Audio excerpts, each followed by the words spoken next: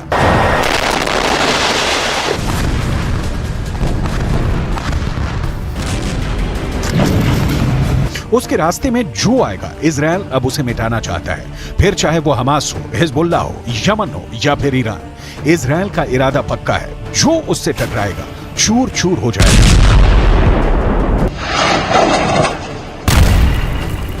इसमें कोई शक नहीं कि ईरान में इजरायल को लेकर इस वक्त बहुत गुस्सा है। ईरान के जनरल अब तक इजरायल की बमबारी को लेकर बहुत आक्रामक भाषण देते आए हैं, लेकिन इजरायल को डरा नहीं पाए।